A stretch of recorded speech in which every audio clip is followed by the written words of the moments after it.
Agradecemos muy especialmente al doctor Rafael Urrelo, que como rector de la Universidad Peruana San Juan Bautista ha hecho posible, por su invitación, la presencia aquí del doctor Joseph Taylor, que es una personalidad que ustedes van a conocer, porque más precisamente con la presentación que era el doctor Rafael Urrelo. Agradecemos también a nuestro amigo, colega Julio Urbina, acá presente, y su señora esposa, que son amigos del señor doctor profesor Joseph Taylor, y también, por supuesto, él ha sido elemento fundamental en este éxito que hemos tenido para que tengamos la presencia del doctor Taylor. Una personalidad que desde el inicio, prácticamente desde el inicio del encuentro científico internacional, es el doctor Rafael Urrelo. Fue presidente de la Comisión de Ciencia y Tecnología del Congreso de la República, y en esa época la Comisión de Ciencia y Tecnología del Congreso era coorganizadora del evento, y aún nos acordamos nuestras actividades que realizábamos en Petro Perú, en ese auditorio que en ese momento era uno de los más importantes del país, y allí con el doctor Rafael Urrelo fuimos testigos del creciente interés en la ciencia y la tecnología, de modo que no estamos aquí con una personalidad de recién venida, la ciencia ya muy antigua. Me parece ver también a Luis Campos acá, me parece, con mucho más cabello blanco, pero también del Congreso de la República, en la Comisión de Ciencia y Tecnología, era participante de este encuentro. De modo que estamos entre amigos, viejos amigos y amigos viejos. Muy buenos días. Realmente es una satisfacción muy grande estar presente en este evento, que es ya una tradición en el Perú. Yo quiero hacer uso de un discurso preparado para no ir por la tangente. Quiero en primer lugar saludar al doctor Joseph Taylor, profesor de la Universidad de Princeton. También quiero saludar muy efusivamente a la doctora Fabiola León Velarde, reconocida científica, ha sido rectora de la Universidad Cayetana Heredia y ahora presidente de Concitec. A mi amigo de hace muchos años, al doctor Modesto Montoya, ¿no? También físico, con quien hemos conversado mucho sobre estos temas, ¿no? y que en muchos casos se han concretado en acciones muy reconocidas por la sociedad, como estos eventos de PESI Perú. Al doctor Alejandro Jusso, a quien también lo conozco desde hace muchos años, que es ahora el presidente, el coordinador del programa de Innovato Perú. Mi saludo especial a Luis Campos Vaca, compañero de la Comisión de Ciencia y Tecnología. Y a ustedes, señores, los presentes, estudiantes, docentes, investigadores, tanto residentes en Perú como residentes en el extranjero. Debo, en primer lugar, reconocer que la presencia del doctor Taylor en este recinto es un gran honor para el Perú, para la comunidad académica nacional y para los científicos peruanos que laboran en diferentes regiones del mundo. Para la universidad que represento, la Universidad Privada San Juan Bautista, que tuve el privilegio de invitarlo, su presencia representa un hito imperecedero para nuestro devenir histórico, y estoy seguro que el mismo sentimiento embarga a las instituciones y personas aquí presentes. Pidiéndole disculpas al doctor Taylor, luego de un breve recorrido por internet, quiero mencionar muy brevemente respecto a su interés científico en el campo de la radioastronomía. Hizo estudios de doctorado en la Universidad de Harvard, recibiendo de esta universidad su grado de PhD en el año 1968. Poco tiempo después se incorpora como profesor de astronomía en la Universidad de Massachusetts, en Amherst, y como director asociado del Observatorio de Radioastronomía de esta institución. La literatura que tuve la oportunidad de revisar nos demuestra que en el año que el doctor Taylor culminó sus estudios de doctorado, la astrónoma Jocelyn Bell había descubierto el primer radiopulsar utilizando un telescopio ubicado cerca de Cambridge, Inglaterra. En 1974, el doctor Taylor y el doctor Hulse, investigando en el Observatorio de Arecibo, en Puerto Rico, descubrieron el primer pulsar en un sistema binario que se caracterizan por ser estrellas de neutrones. Sobre este descubrimiento se ha hablado mucho y ha sido el motivo del reconocimiento con el premio Nobel al doctor Taylor. Pero también se puede decir de otros comentarios que ha merecido todo este esfuerzo de ciencia del doctor Taylor. Y un físico notable lo refiere en su libro de Universos Paralelos, mencionando que se trata del físico Michio Kaku, o Kaku, no sé, en su libro Universos Paralelos, que dos físicos, Russell Huxley y Joseph Taylor, conjeturaron que si se analizan las estrellas binarias de neutrones que orbitan en círculos y se persiguen unas a otras en el espacio, cada estrella emitiría una corriente de ondas de gravedad similar a la estela creada al revolver una papilla en una licuadora a medida que su órbita se descompone lentamente. Una relación un poco rara, ¿verdad? Utilizando la teoría de Einstein, descubrieron que las dos estrellas deberían acercarse 1 milímetro en cada revolución. Este trabajo demostró que las órbitas de las estrellas binarias se reducían precisamente como lo había predicho la teoría de Einstein, la teoría de la relatividad general. La importancia de estos descubrimientos de la física es en muchos casos incomprensible para la mayoría de la gente, y es por ello que no les damos la importancia debida, como lo hacen en otros ámbitos, en los que los avances científicos y tecnológicos son materia de políticas públicas claramente definidas. Y es bueno hacer aquí un apartado, en el sentido de que en nuestro país no tenemos aún estas políticas respaldadas. Puede decirse que existen políticas públicas, pero no respaldadas adecuadamente desde la perspectiva del financiamiento, del soporte económico. Se requiere aquí una actuación más firme de todos los gobiernos, ¿no?, para poder avanzar en lo que es la ciencia básica, ¿no?, como la física, porque a partir de la física devienen muchos avances tecnológicos.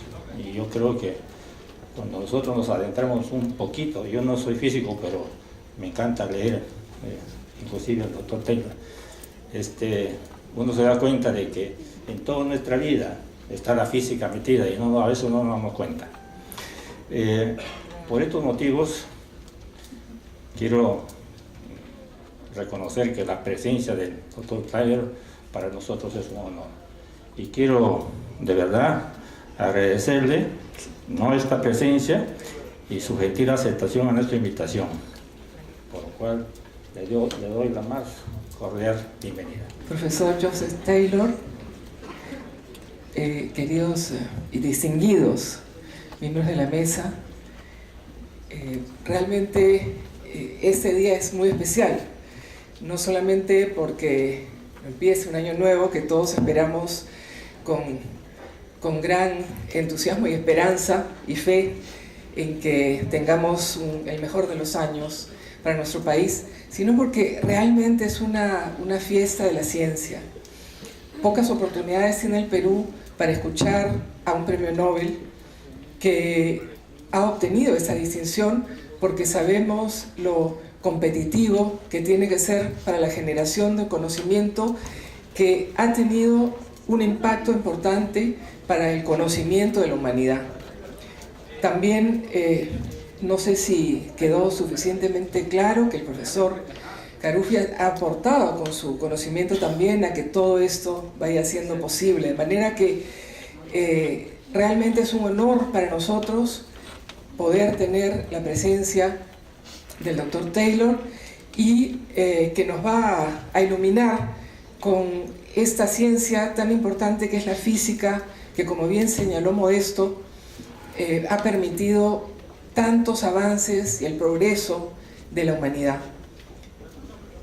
Agradecerles a todos ustedes con su presencia. Es muy importante que generemos esa corriente de opinión en que todos entendamos la importancia de apostar por la generación del conocimiento. Hoy en día lo más importante es una sociedad que apueste por generar conocimiento, y el Perú lo necesita mucho en todas sus esferas. Su presencia acá es realmente importante. Todos sabemos que han estado con sus familias para festejar la venida del Año Nuevo, y que hoy estén desde tan temprano no solamente indica sobre su importancia, pero por supuesto sobre el deseo y la avidez que tenemos todos de escuchar al profesor Taylor. Un honor tenerlo con nosotros. Agradecer también a Modesto Montoya y Veronique. Soy testigo de excepción de hace 25 años, sin desmayo, produciendo, fomentando estos encuentros científicos de invierno y de verano, con la gran visión de hacer un llamado a nuestros científicos peruanos para que cuando vengan a visitar a sus familias, vengan a aportar sobre la ciencia que están haciendo en los diferentes países. A nosotros, desde el CONCITEC, esto Modesto nos parece desde la mayor importancia. Siempre hemos tenido este aporte como muy importante para poder vincularnos más a toda esa ciencia que el Perú ha dejado partir al mundo entero, y que esperamos que sea hoy que tenemos algo más de recursos, esperamos que sean esos vínculos que nos permitan adelantar, dar pasos mucho más grandes, articulando con los diferentes actores de ciencia y tecnología. Porque en el Perú es cierto que tenemos algunos ámbitos de desarrollo en algunos sectores del conocimiento, y esos son realmente muy dignos de gran aplauso, porque lo han hecho en condiciones muy desventajosas. Pero también tenemos mucho por aprender, y para esto estos encuentros y el vínculo con nuestros científicos peruanos y extranjeros es sumamente importante. Así que realmente yo quisiera otro gran aplauso para Modesto y Veronique, porque nos aportan tanto a la ciencia de la educación.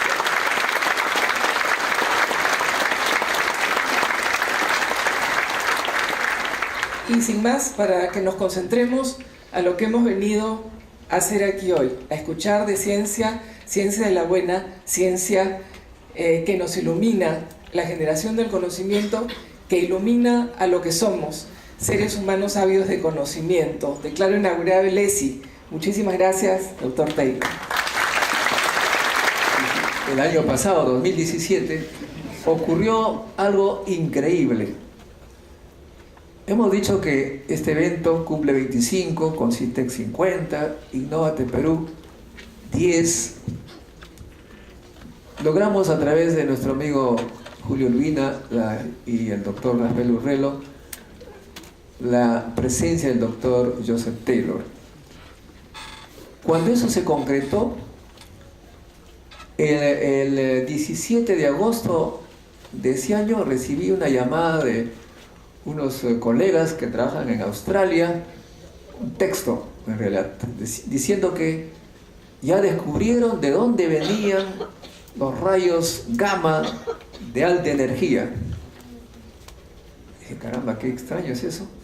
Y eso fue el 17 de agosto, pero luego comenzó a hablarse de una fusión de estrella de neutrones. Y la National Science Foundation convocó una conferencia de prensa en la que en la mesa había 15 participantes, representantes de 15 grandes laboratorios del mundo, 15 de los centenares de laboratorios que habían observado la fusión de estrella de neutrones. En esa conferencia de prensa, la representante de la National Science Foundation y los expositores de esta conferencia de prensa, que duró, como dije, más de 2 horas, se habló de Joseph Taylor, acá presente, a quien ya habíamos invitado a la conferencia y él había aceptado generosamente.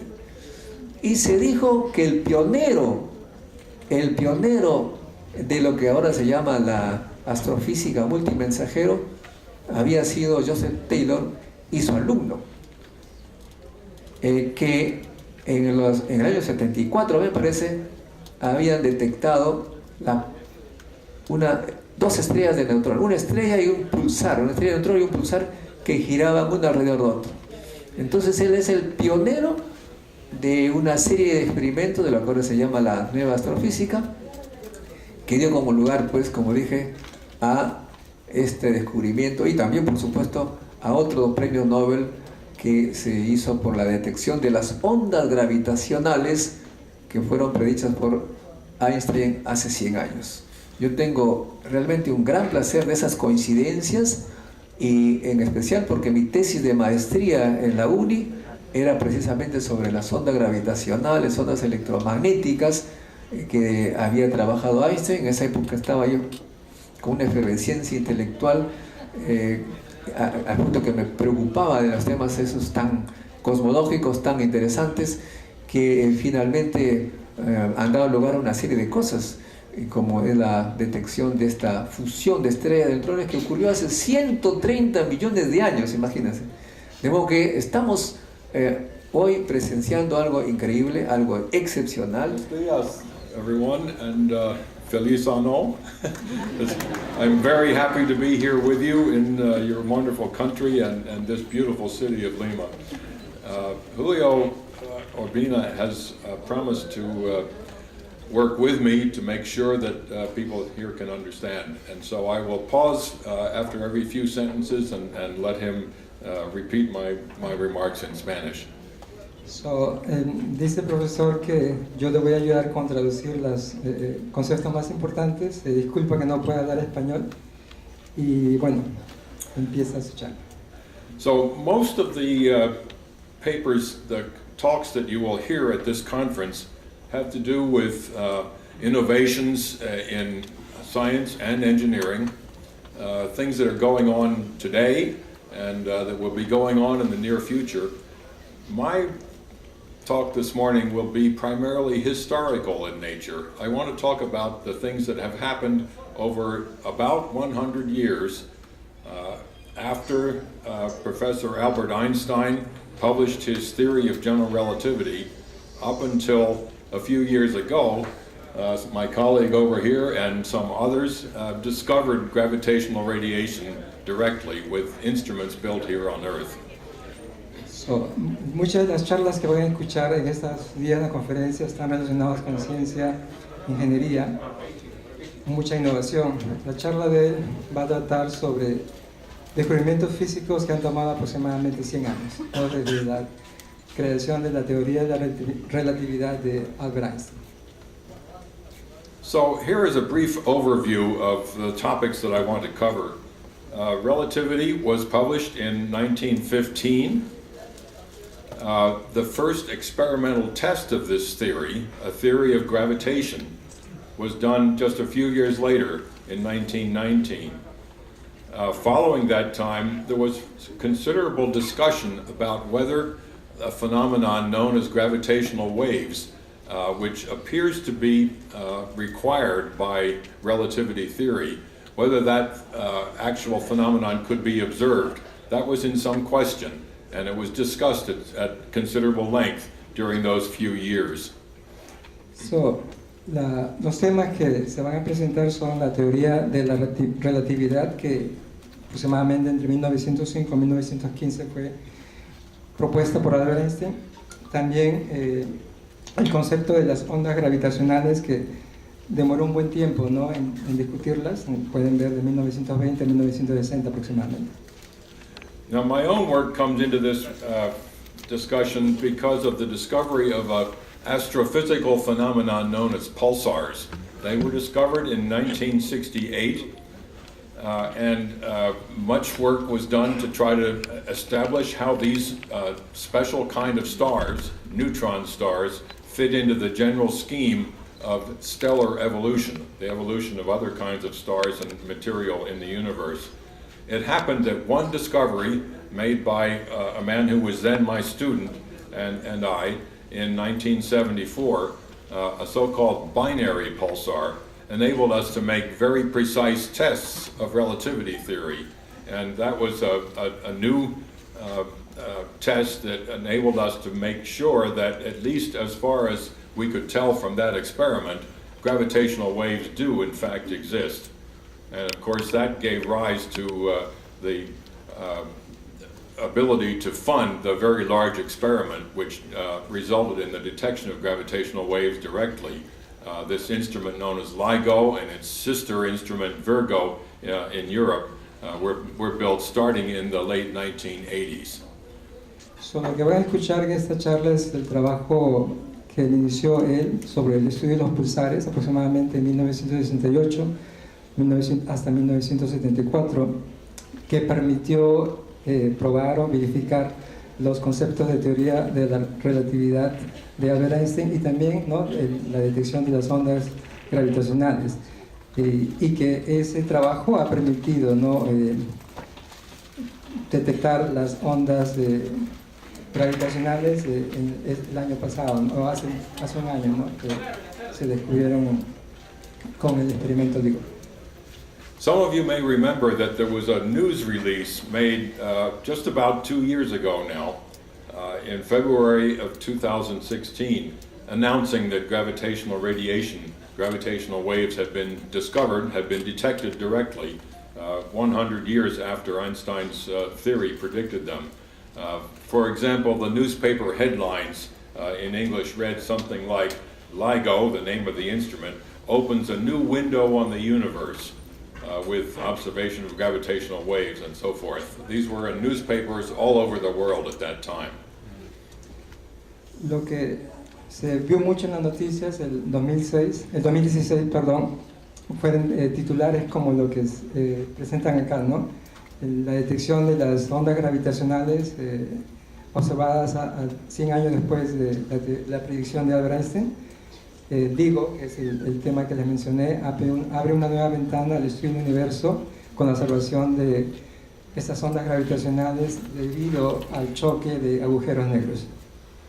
So here is the young Albert Einstein in 1905. At this point he is about 25 years old. He's working in the Swiss Patent Office. Here he is just a few years later in 1912 when he's working on the general theory of relativity. Aquí pueden ver a Albert Einstein, bastante jovencito, de unos 25 años, era empleado en una oficina de patente, trabajando en los temas de la teoría de la relatividad. So one of the original predictions of this theory of gravitation was that starlight should be bent by a small amount when it passes by another massive object.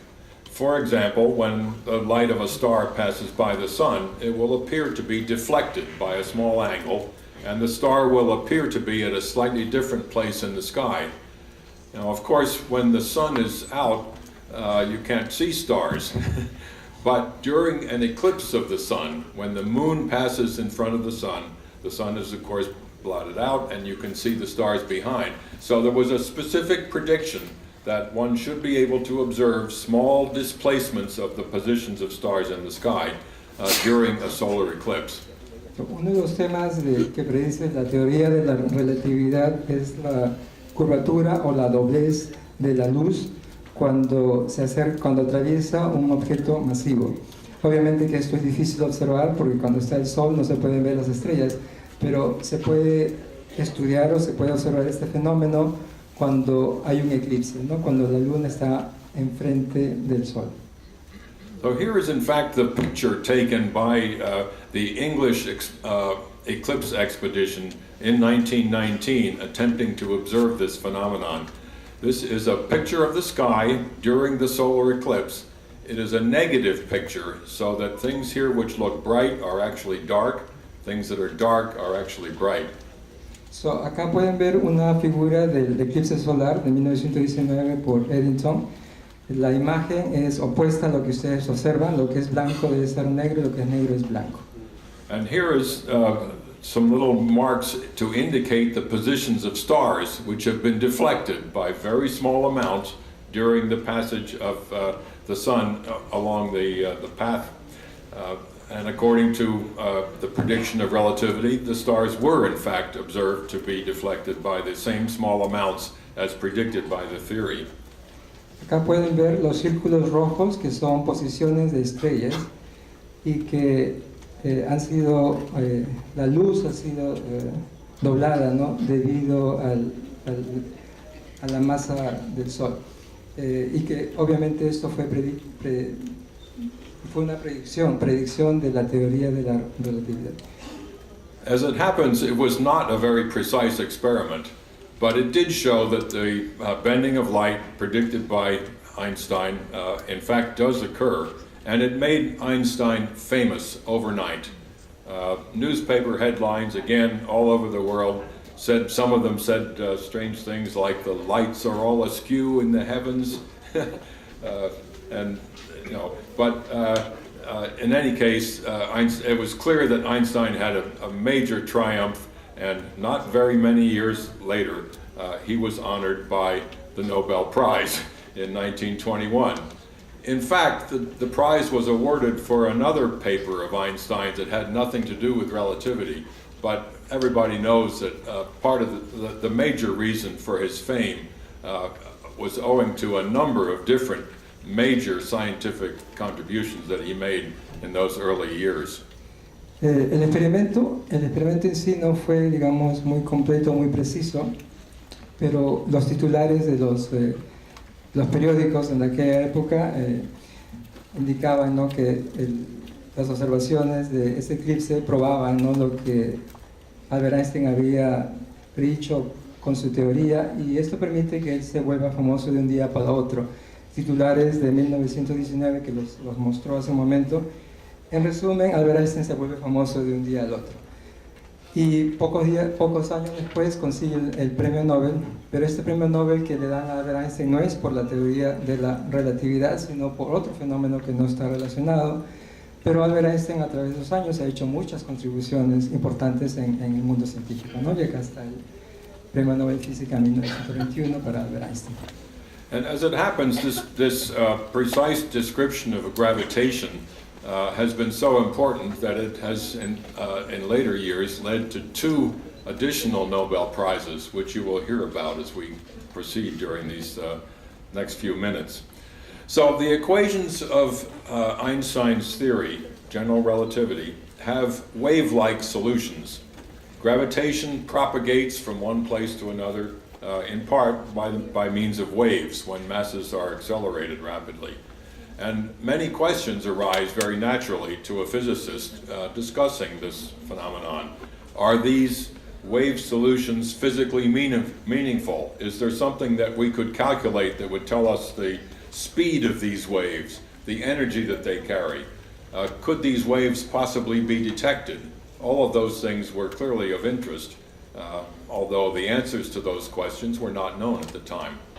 So, los conceptos en las ecuaciones de la teoría de la relatividad proporcionan soluciones a esas ecuaciones que son de tipo de ondas, ¿no? Y generan una serie de preguntas muy importantes, como por ejemplo, cuando un físico analiza un resultado de una ecuación, lo primero que se pregunta es si es que estas soluciones de ondas son físicamente posibles. También si podemos calcular la velocidad, la energía de estas ondas, ¿no? Y lo otro que también es importante, si es que se pueden detectar estas ondas. The question of whether these waves were real was scientifically very important at the time, and there was much writing about it. Questions about whether the waves actually were required by the theory was not very clear. And a number of things like the ones that I have quoted on this slide appeared in the scientific literature at the time. There are no gravitational waves. Plane waves traveling along the x-axis can be found, so they do exist. Gravitational waves do not exist, so maybe yes, maybe no. We're not sure. Do they exist? Maybe you can say those things. Bueno, It's not clear. En ciencia muchas veces uno encuentra soluciones, y vuelvo a reiterar, ¿no? Cuando uno resuelve una ecuación matemática, uno tiene que interpretar cuidadosamente la solución para ver si tiene significado físico, ¿no? Y acá hay una serie de frases o extractos de aquellas preguntas que se hacían en la época. Lo primero es, existen las ondas gravitacionales en sí que producen la ecuación de la teoría de Albert Einstein. Las ondas gravitacionales son simplemente ondas planas que viajan en una dirección X y pueden ser detectadas. Luego otro comentario que dice no, las ondas gravitacionales no existen. Luego la pregunta nuevamente de ¿en verdad existen las ondas gravitacionales? En fin, hay que hacer un método riguroso y este era el tema de debate de la época. And the important thing that I want to emphasize is that all of these statements were made by Einstein himself. So he's not sure. Yes or no, we're not sure. Lo gracioso es que todos estos extractos y comentarios que les acabo de mencionar fueron hechos por el mismo Albert Einstein. So there were a number of papers published in these years, and he's discussing the question with himself, basically. Do gravitational waves exist in the general theory of relativity? And others also weighed in on the questions. Professor Eddington from the UK was one of those who early on contributed to the theory, and he concluded that the correct answer was yes, gravitational waves do exist. But then Einstein, again, a few years later, in the 1930s, wrote a paper together with a collaborator named Nathan Rosen, in which they concluded that gravitational waves do not exist. And I want to, because it's an amusing story, I want to lead you through a little bit of the discussion of this conclusion that Einstein reached in 1936. Okay. So, a través de esos comentarios que presentamos hace un momento, Albert Einstein produjo una serie de papers donde él mismo discutía y se respondía a sí mismo con esta serie de papers sobre si estas ondas gravitacionales existían o no. El colega Eddington en 1994 le dice que sí existen, que las ondas gravitacionales existen, y hay un paper escrito por el mismo Albert Einstein y otro colega Rosen en 1936 en que ellos concluyen que no existen, y luego que sí existen, y bueno, la pregunta es confusa, ¿no? Y justamente en la charla de hoy él intenta llevarles por ese viaje para ver y tratar de entender, ¿no?, el tema de las ondas gravitacionales. Now, I point out that we know the story that I'm about to tell you in part because of the painstaking work of a very excellent young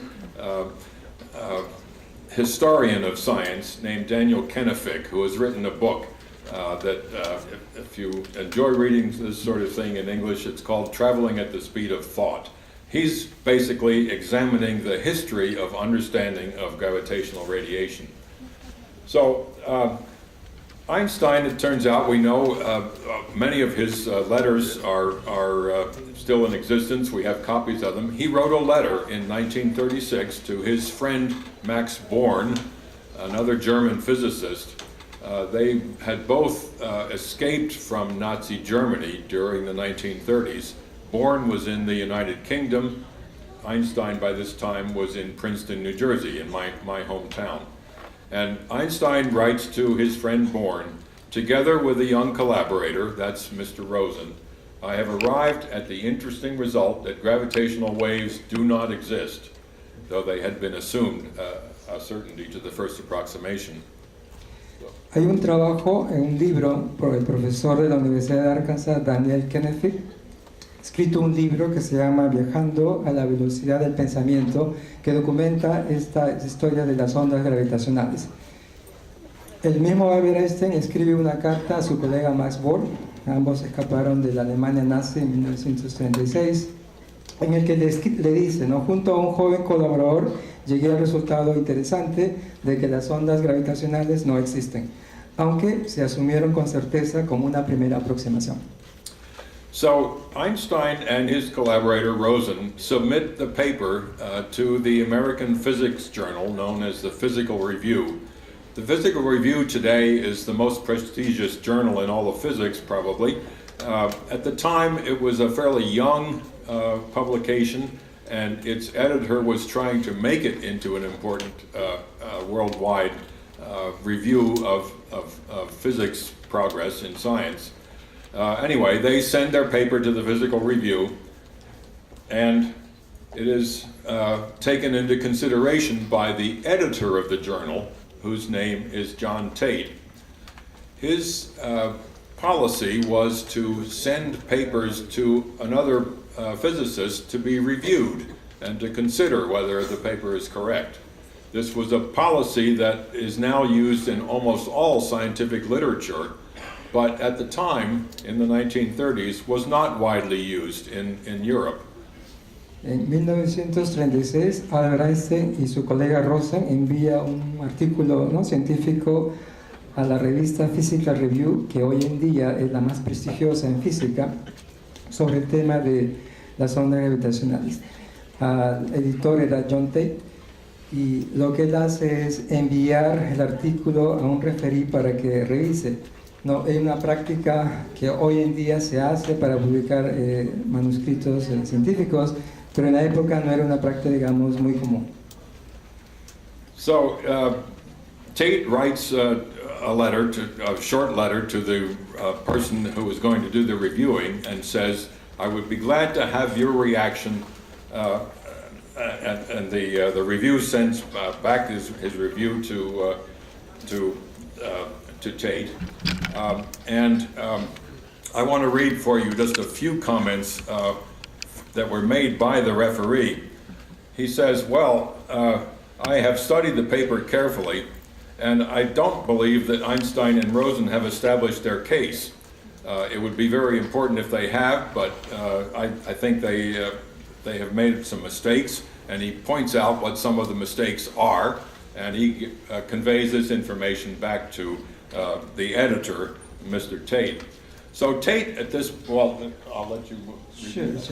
quickly. Okay. Yeah. So, el paper se lo envía el editor John Tate, quien lo envía a un referí, como mencioné, para que evalúe, ¿no?, la calidad del manuscrito. El referí le devuelve el manuscrito con muchos comentarios y errores, ¿no?, para que lo vuelvan a considerar. So the editor writes back to Professor Einstein and says, "We would be glad to have your reaction to the various comments and criticisms that the referee has made."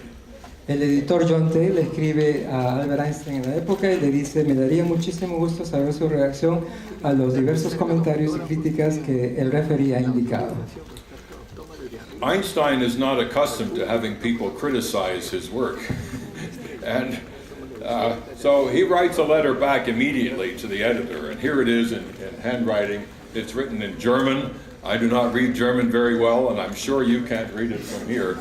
But here is what he says in English, and I'll let Julio Urbina repeat it for you. He says, "We had sent you our manuscript for publication and had not authorized you to show it to specialists before it is printed. And he goes on to say, I see no reason to address the, in any case, erroneous comments of your anonymous expert. On the basis of this incident, I prefer to publish the paper elsewhere." Nosotros, el señor Rosen y yo, le hemos enviado nuestro manuscrito para que lo publique, y no le habíamos autorizado para que le muestre a especialistas antes de ser impreso. No veo razón alguna para contestar sus comentarios, en todo caso errado, los comentarios de su experto anónimo. Debido a ese incidente, prefiero publicarlo en otro lugar. Como menciona, Albert Einstein no era muy bueno tomando críticas, ¿no? So for many years after this, Einstein did not send any more papers to the Physical Review. He did not like that treatment. No le gustó enviar artículos por muchos años al Physical Review. So this man is the referee. He is the person to whom the paper was sent for criticism and pointed out the errors in it. His name is Howard Robertson. He was a mathematical physicist at my university, Princeton University. And in 1937, in February, he writes another letter back to the editor of the journal in which he says, "You neglected to keep me informed on the paper submitted last summer by your most distinguished contributor." That was Einstein's paper. "But I shall nevertheless let you in on the subsequent history. The paper was sent without even the correction of the one or two numerical errors that I had pointed out. It was sent to another journal, and when it came back in galley proofs, it was completely revised because I had been able to convince him in the meantime that it proved the opposite of what he thought." Okay, so you can just summarize that. Acá está la foto de ese referí que le envió los comentarios al paper Albert Einstein, 1937, en el que le escribe nuevamente al editor John Tate del Physical Review diciendo de que se ha olvidado de mantenerlo al día de esta publicación y que se ha enterado que ha sido publicado en otro medio y que efectivamente no este otro medio tiene las correcciones que él había indicado. So, well, here is Einstein in 1937 in his office in the Princeton Institute for Advanced Study. I think perhaps he's thinking about, did I make a mistake? Did I not make a mistake? Anyway, Robertson has pointed out that he has made a mistake, and the paper is published in another journal, and at the end of the paper there is a note added to the paper that basically says the paper was significantly revised because we had interpreted our formula results incorrectly, and he thanks Professor Robertson for his assistance in the clarification of the error. Now, Einstein is in one building in Princeton University, and Robertson, the referee, is in another building. So they actually talk to each other, and Robertson persuades Einstein that he had made a mistake. En la foto anterior muestra a Albert Einstein en el Instituto para Estudios Avanzados en Princeton, tal vez reflexionando sobre la existencia de si existen o no existen las ondas. En el paper, la última parte, fue finalmente traducido y se agregó una nota al final del paper que dice que la segunda parte de este documento fue considerablemente modificado por mí después de la partida del señor Rosen hacia Rusia, que originalmente habíamos interpretado los resultados de nuestra fórmula erróneamente. Deseo expresar mi agradecimiento a su colega profesor Robertson por su amable ayuda en la aclaración e indicación del error. Lo que él menciona es que Robertson, el otro profesor, trabajaba en Princeton en otro edificio y habían obviamente conversado con Albert sobre el tema y lo persuadió de que había cometido un error. So we're changing topics here into something rather different, which has to do with the same development of the same story, of course. During the 1900s, we, that is science in general, learned a great deal more about the structure of matter. We understood the interior of the atom to a significantly higher extent than had been done before. The particle known as the neutron was discovered in 1932, and very shortly after that discovery, it was determined that in a paper by Walter Baade and Fritz Zwicky that a type of star might exist that would be made primarily of neutrons rather than of ordinary atomic matter.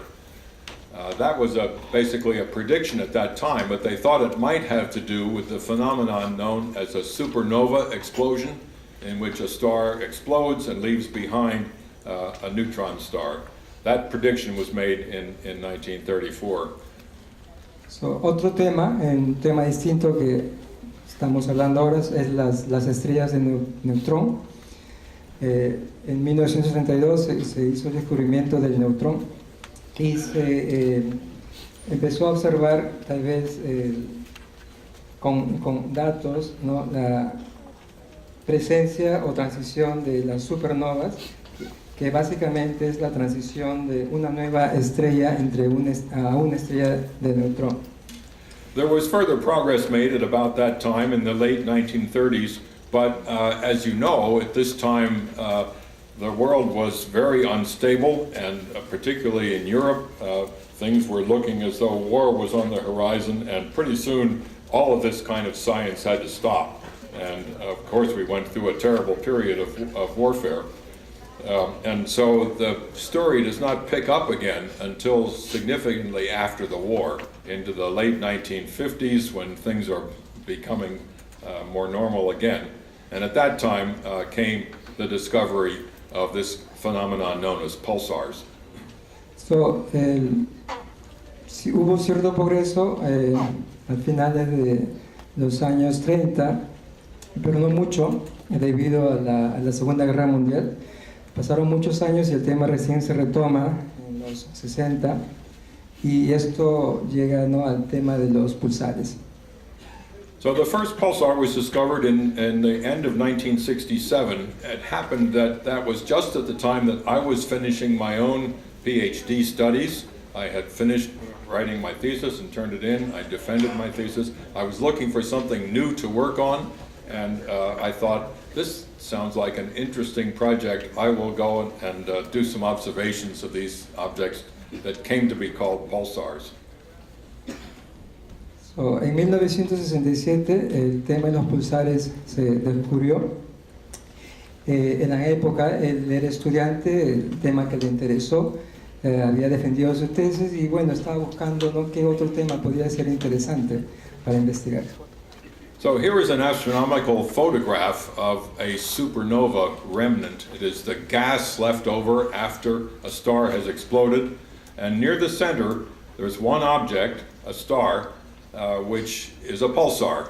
It rotates rapidly, and it generates broad bandwidth radio frequency noise that can be beamed outward along directions like this. And as the star swings around, that beam is swept across the sky, so that a radio telescope, such as the one in Puerto Rico, where I've done many of my own studies, can pick up the radio noise.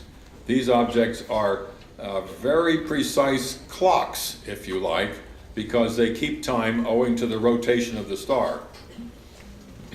En la foto anterior, bueno, la foto que mostré inicialmente es la nébula del Cangrejo, donde muestra la explosión de una supernova. Al explotar estos elementos, generan un campo y una radiación inmensa, ¿no?, y que puede ser detectadas por los telescopios, como por ejemplo el que existe en Puerto Rico. So about the end of the 1960s and into the early 1970s, there were many surveys made with radio telescopes attempting to find additional examples of these pulsar objects.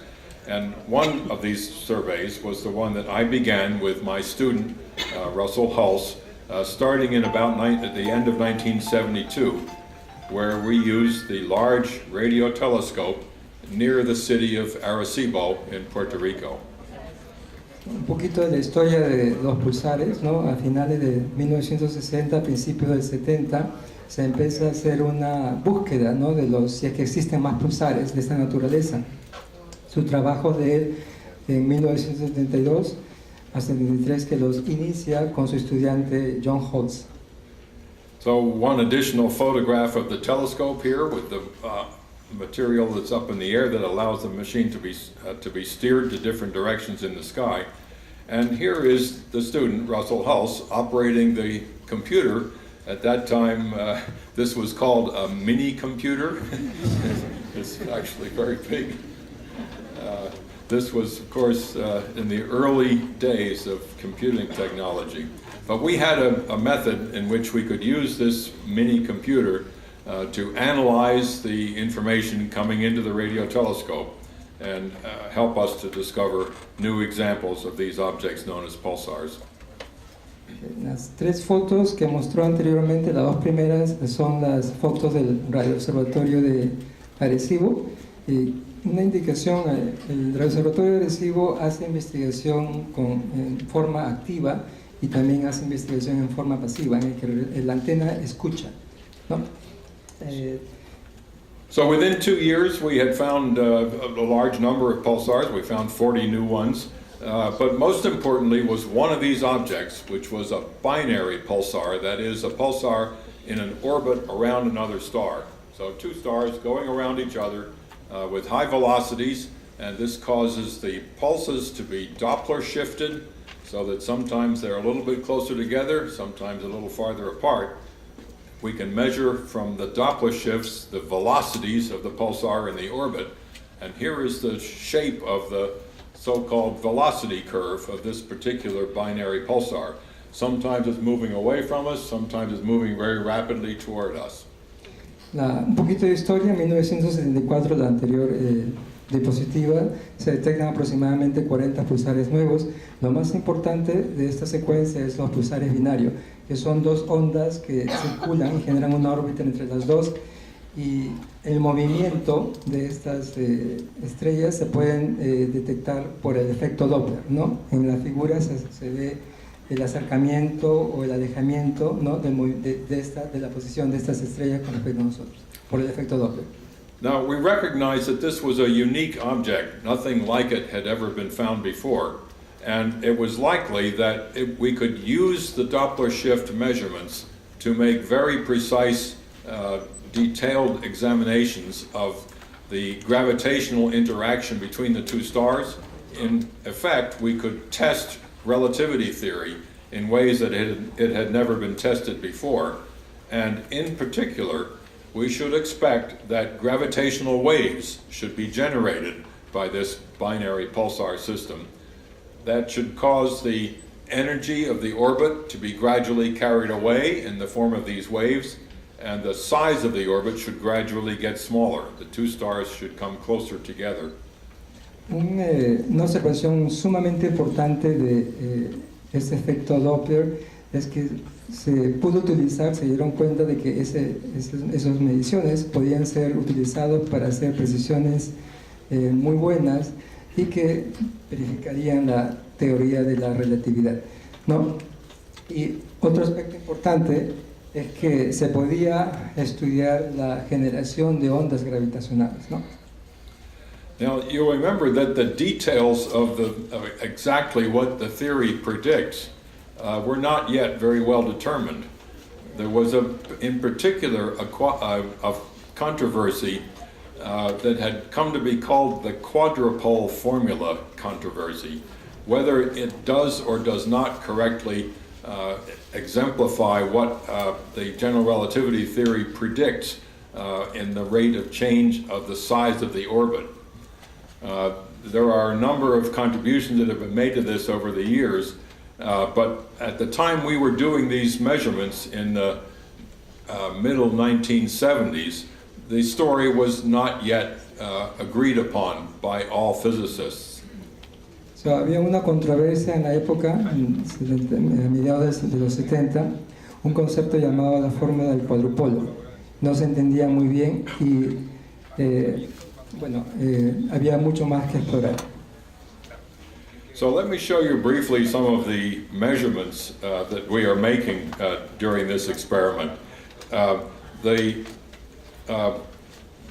picture here,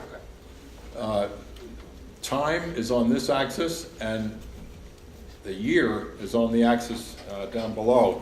And we see that the star is beginning to reach its completed orbit a little bit earlier after a few years than it would have been if the orbit had remained the same speed.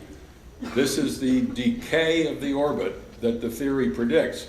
And we thought that within a few years, from 1975 up until maybe 1978, we were just beginning to see a little bit of change that would be the confirmation that gravitational waves are actually carrying energy away from this system. So, acá en esta figura se puede ver la predicción de la órbita y se ve que la órbita completa su ciclo un poquito más temprano de lo que se espera. Se pueden ver ciertas perturbaciones y que, daba la impresión de que se podía probar la existencia de las ondas gravitacionales. Now, as time goes on, we would expect the effect to get larger. And in fact, it does get larger. So after a few years, we see a bigger effect. Here it is magnified We see that by about 1982, we're beginning to see a very clear curvature of that curve, and that helped to make it very important to do the calculation from the theory, again, as precisely as possible to agree upon the result. And it turns out that with this impetus, physical theorists were able to work out that the quadrupole formula does in fact give the correct result for general relativity. Las figuras que mostró se hacen más mediciones y se encuentra una precisión mejor. En 1982 mostró la figura con esa precisión, lo cual que estas observaciones permitieron a los físicos teóricos en sí verificar que esta fórmula del cuadrupolo era posible. So let me just go through this one more time. Here is the beginning of the effect. It's getting a little larger. It's getting a little larger with time. Here it is in, in 1992 or so, 1993. The effect is getting very large. It is an easy to measure effect. The orbit actually is getting smaller, and it is doing so at just the rate expected according to general relativity theory. And in fact, the consequence of that experiment showed that gravitational waves clearly do exist and that they behave as relativity says they should. And this, of course, led to another Nobel Prize in which I and my student at the time, Hals, were honored by the Swedish Academy. A wonderful honor, as you surely know. Let me now skip to, again, yet another new topic and talk just a little bit about the things that you've already heard some about earlier this morning in the talk by about the experiment called LIGO and Virgo collaboration. So in about 1990, around the time that we just finished discussing, there had already been a proposal to the American National Science Foundation to build a very large instrument known as the Laser Interferometer Gravitational Wave Observatory, LIGO for short. This was going to be a very expensive project, several hundreds of millions of dollars, and the fact that the binary pulsar experiment showed that the ultimate goal of this other experiment probably was achievable, I think led to the funding being acceptable to the U.S. government. Al comentar los trabajos que él hizo, continuó con las mediciones y comprobó los efectos de la teoría de la relatividad, y los resultados fueron muy buenos, muy precisos, y lo que le permitió conseguir el premio Nobel en 1923 junto con su alumno. Debido a esa, iniciativa que también predecía o decía que si era posible detectar las ondas gravitacionales, se permite el financiamiento de la Fundación Nacional de Ciencias de Estados Unidos para iniciar investigaciones en el estudio de las ondas gravitacionales. So the idea of the LIGO and Virgo experiment is that massive objects, such as a pair of stars in an orbit around one another, should generate gravitational waves. They are very weak. They can travel great distances, but they will cause only very small effects at the far end of a great distance. Nevertheless, the ambitious plans of the LIGO-Virgo collaboration on both sides of the Atlantic were to build instruments which they hoped would be able to detect these waves. The two LIGO instruments are in the city of Livingston in the state of Louisiana, and in the near the town of Hanford in the state of Washington. And these instruments involve large, long paths that you can see going out to the sides. Those are evacuated tubes with laser beams shining down them, and the idea is to measure the small deflections of masses at the ends of the tubes caused by the passing gravitational wave. And I think already probably this morning you heard something similar to what I will show you, but in this graph, again, we have the frequency of the gravitational wave and time in seconds, and if we start this up, I hope we will see the signal. That brief signal is exactly what was observed by the LIGO detectors in September of 2015 when they first detected gravitational waves that led to the excitement outlined in the newspaper headlines that I showed you at the very beginning. Here again is the signal, the actual gravitational wave as these two objects come closer and closer together and finally merge into one. And it turns out that the two objects in this case are not stars, but even more massive objects known as black holes.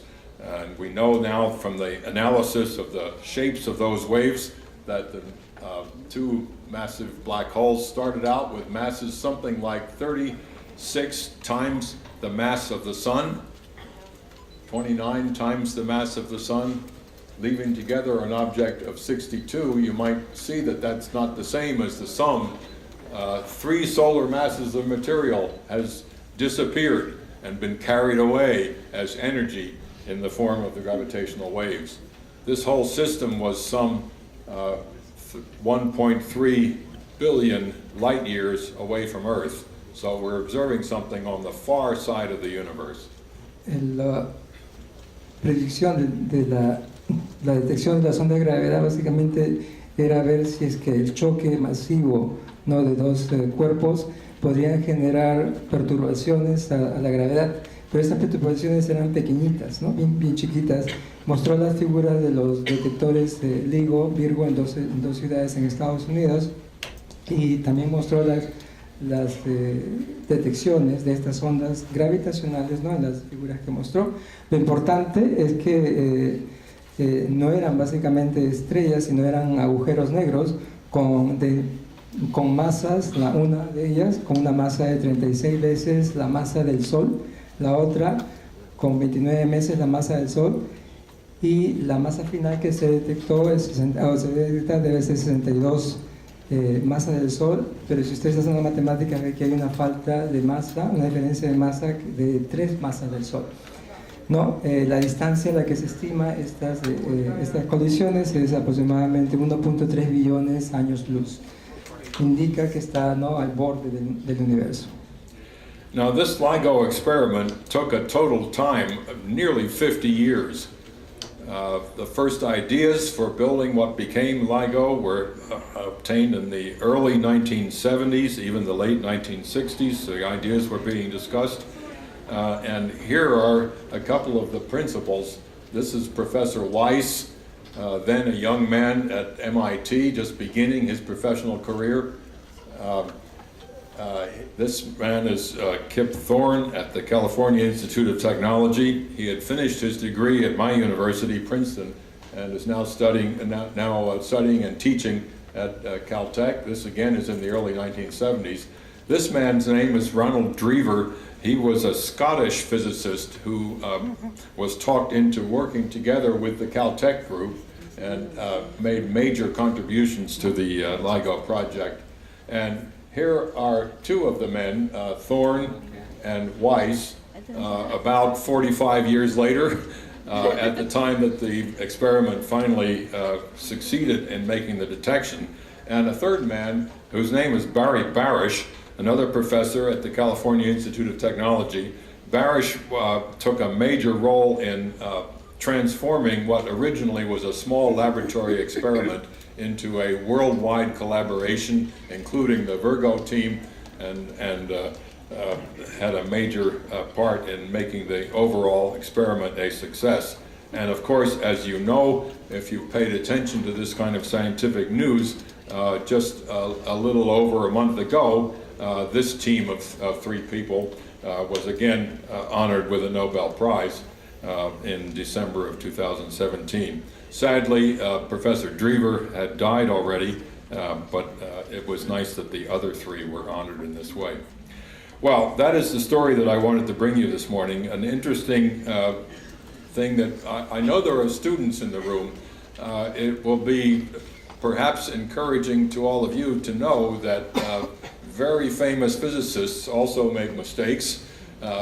The direction that science travels is not a straight line. It often goes this way and then this way and this way.